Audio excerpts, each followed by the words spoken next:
จำเป็นเนาะเพื่อเลี้ยงปักเลี้ยงท่องนะอันนี้ก็คนในเมืองบางคนที่บ่เข้าใจเนาะเพื่ออธิบายให้คนในเมืองเนาะ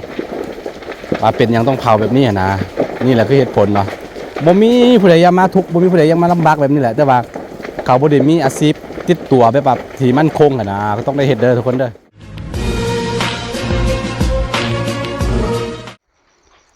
สบายดีทุกคนยินดีต้อนรับเข้าสู่ช่องอาคาน้อยมื้อนี้สิพาทุกคนมาเบิ่งบรรยากาศเห็นบ่เห็นมันยังแป๊กๆบ่เห็นบ่ควันไฟมันออกมานี่คือการเผาไร่เนาะเขาการเผาไร่ของชาวบ้านเขานี่แหละคือหลายคนที่ตั้งคำถามขึ้นมาเนาะโดยเฉพาะเป็นคนในเมืองที่บ่เคยผ่านวิถีชีวิตแบบนี้นะว่าเป็นยังต้องเผากันนะเป็นยังต้องเหตุผลของมันนะย้อนหยังนะแต่ว่าตัวนี้บ่แม่นเป็นการเผาป่าเด้เนาะอันนี้คือการเผาไร่เนาะไร่ของในที่ของชาวบ้านเขานะเนาะต้องเผาแบบนี้เดี๋ยวอธิบายเหตุผลรายละเอียดในการเผาเนาะว่าเป็นยังต้องเผานะการเผาเนี่ยบ่ได้การเผาบ่เป็นการเผาป่าเด้อทุกคนอันนี้คือเผาไร่ของเขานะดินของเขาที่ของเขาทุกคนเดี๋ยวสิพาทุกคนไปเบิ่งกันเป็นตาย่านสุดนะเนี่ยนะอันนี้ยังบ่แห้งเด้อเดี๋ยวสิพาไปเบิ่งกัน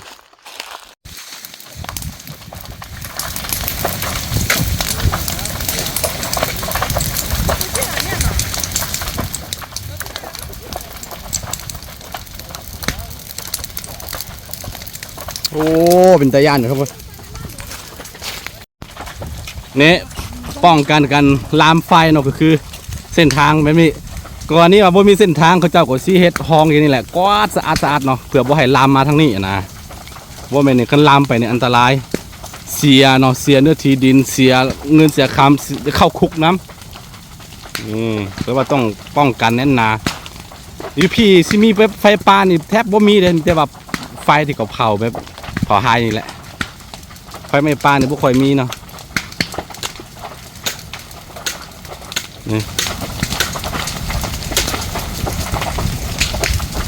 ดับไฟก่อนนี่ว่ามันลามเป็นด้วยว่าชีวิตที่ลำบากเด้อพี่น้องไงนี่อันตรายอันตรายย่าน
คือวิธีการเผาของเขาก็คือ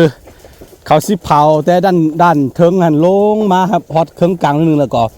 จุดทั้งใต้ขึ้นมาแล้วก็ให้ปะทะกันไฟต่อไฟนะมันก็สิปมไปถ้าว่าสิจุดตั้งแต่ด้านลมขึ้นมาเลยนี่มันสิเอาบ่อยู่มันบ่ไหวเนาะเพราะว่าทั้งเทิงนี่มันจะมีส่วนยางพารานะ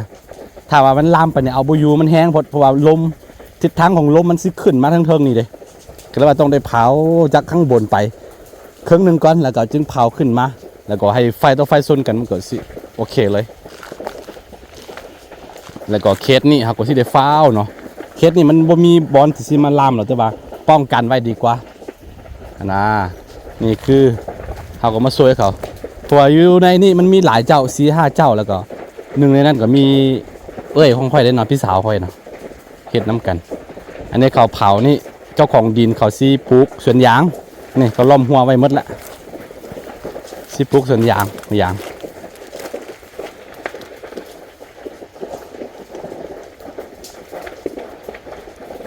งที่บอกไปเนาะหลายคนที่สงสัยว่าเป็นยังต้องเผาแบบนี้เป็นยังต้องเผาแบบนี้นะคือ ขั้นว่าบ่เผาอ่ะนะเอาถางแล้วปลูกใส่เลยมันบ่งามเลยทุกคนต้องได้เผาเนาะได้เผาแล้วก็ตัวเทาทานไม่อย่างฟุ้นไม่อย่างตัวมันสิกลายเป็นปุ๋ยสั้นดีเลยนะแล้วก็มันสิงามแล้วก็ปีต่อปีหน้านี่เป็นอย่างต้องบ่ไปเฮ็ดบนไม้คือบ่เฮ็ดบนเก่าอะไรมันบ่ได้เนาะทุกคนถ้าว่าปลูกยางปลูกมันแบบว่าพืชนี่ได้อยู่แต่ว่าสิมาเฮ็ดปลูกข้าวใส่นี่มันบ่งามแล้วบ่ได้เนาะเอาบ่อยู่มันยากขึ้นตึ๊บยากขึ้นไว้ก็เลยว่าต้องไปเฮ็ดแบบนี้ แต่ว่าอย่างที่บอกไปอันนี้เป็นมีเจ้าของดินมีใบตาดินมีใบครอบทองหมดเนาะของเขาเจ้าเนาะมันบ่แม่นไปเผาไปว่าไปทางปลาสงวนปลาสาไซมันอย่างนั้นนะนี่คือที่ดินที่ของชาวบ้านเขาแต่เด้อมาแล้วนะเฮ็ดหายหมุนเวียนมาหลายรอบหลายสัวอยู่คนแล้วนี่4-5 ปีก็ทางอีกเทื่อนึง4-5 ปีก็ทางอีกเทื่อนึงนะแต่ว่าต่อไปน่าจะบ่ทางบ่ได้ทางบ่แม่นน่าจะบ่ได้ทางแล้วประมาณ40อย่างน้อยๆกว่า40 ปีเนาะเพราะว่าเขาสิปลูกอย่างใส่เด้เขาก็กินยาวนานได้คือที่จริงเป็นตาสงสารตาเห็นใจเด้ชาวบ้านชาวดอยเขาเขตนี้นะถ้าว่ามันมีทิศทางหากินนะมีทิศทางหากินแล้วว่ามีแบบว่าทางภาคทางรัฐเพิ่นสนับสนุนกันปลูกพืชมันอย่างไรก็หาตลาดให้เขาเจ้านะเขาเจ้าบ่อยากเฮ็ดดอกไฮแบบนี้เนาะมันโอ้เมื่อยทรมานกว่าสิฮอตเนาะอันนั้นจุดไฮเหาะไฮซักเข้าไฮเสียหญ้าเนาะเกี่ยวข้าวตีข้าวก็สิได้กินต้องใช้เวลานานเนาะถ้าเฉลี่ยไปแล้วมือหนึ่งตกอยู่ประมาณ10-20 กีบนะประมาณโอ้บ่อันนั้นเนาะประมาณ30-40 บาทซื่อๆนะมันก็เลยว่าโอ้บ่คุ้มค่าแต่ว่าจำเป็นเนาะเพื่อเลี้ยงปากเลี้ยงท้องนะอันนี้ก็คนในเมืองบางคนที่บ่เข้าใจเนาะเพื่ออธิบายให้คนในเมืองเนาะว่าเป็นยังต้องเผาแบบนี้นะนี่แหละคือเหตุผลเนาะบ่มีผู้ใดอยากมาทุกข์บ่มีผู้ใดอยากมาลำบากแบบนี้แหละแต่ว่าเขาบ่ได้มีอาชีพติดตัวแบบที่มั่นคงนะก็ต้องได้เฮ็ดเด้อทุกคนเด้ออันนี้อธิบายคร่าวๆเนาะแล้วต่อไปเฮาสิพาทุกคนเบิ่งบรรยากาศมึงมาเป็นตาย่านนะควันไฟนี่มืดเลยคือฟ้าสิฝนเลยนี่แล้วก็นี่คืออีกปัจจัยหนึ่งที่เฮ็ดให้เกิดมลพิษทางอากาศเนาะโดยเฉพาะมัน PM 2.5 บ่นี่นะแต่ว่าถ้าเทียบกับพวกอันสารพิษพวกอันมลพิษทั้งอันรถยนต์จากโรงงานนะมันจะหนักกว่านี่หลายเท่าอันนี้เป็นช่วงน้อยๆนึงเพราะว่านี่มึงไปปลานี่สุดหูสุดตาแต่ว่าเผาบนเดียวอย่างนี้มันยังมีปลาหลายนะปลาสามารถซึมซับเอาควันเอามันยังได้ระดับหนึ่งแล้วนะมันก็บ่ได้เอาแต่ว่ามันนั้นแล้วก็ห่างไกลจากบ้านคนหลายถ้าเทียบกับว่าถ้าว่าสิเทียงกันเรื่องตัวว่าที่กันเรื่องอันว่าผู้ใดปล่อยสารพิษผู้ใดปล่อยมลพิษทางอากาศขึ้นนะเฉลี่ยแล้วบ่เท่าคนในเมืองนะคนในเมืองนักกว่าหลายเท่าโอเคเราสิถ่ายบรรยากาศให้คนได้เบิ่งกัน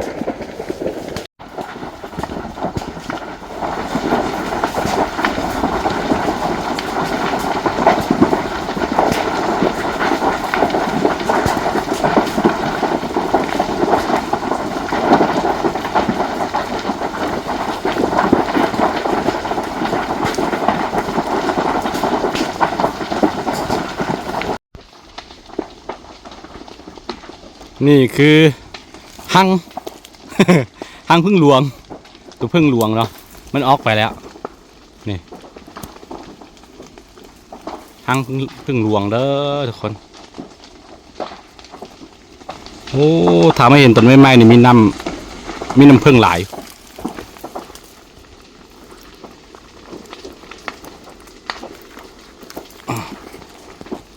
โอ้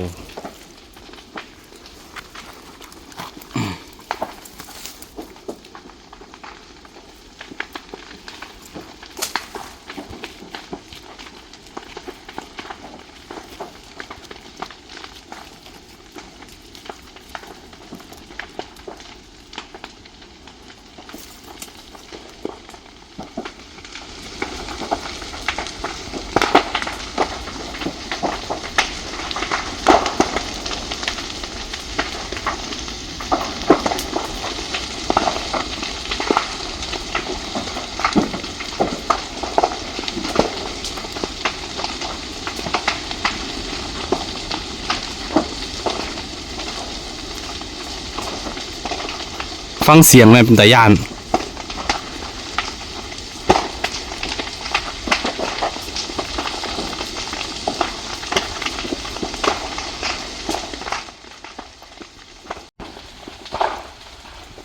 ตอนนี้สังเกตได้ว่าสิ่งที่มีชีวิตต่างๆมันสิบินออกมาหนีเอารอดตายเนาะหรือสปอร์เป็นตั๊กแตนเห็นบ่ตัวขาวๆบินมานี่มันตั๊กแตนเด้อมันหนีตายอันนี้จางนี่แหละมีอันนั้นโลกมันก็โหดให้แบบนี้แหละทุกคนเอ้ยให้เป็นโลกสวยมากไป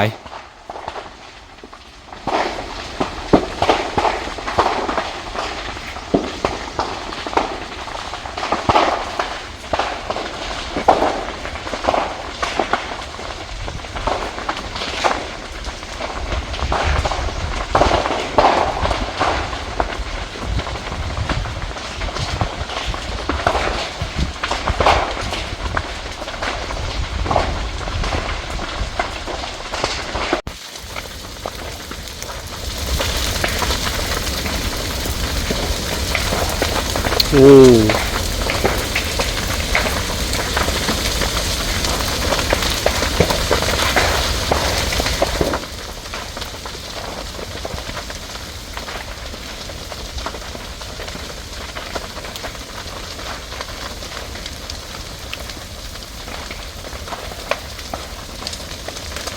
ตั๊กแตนหนีตาย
เอาลง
โอ้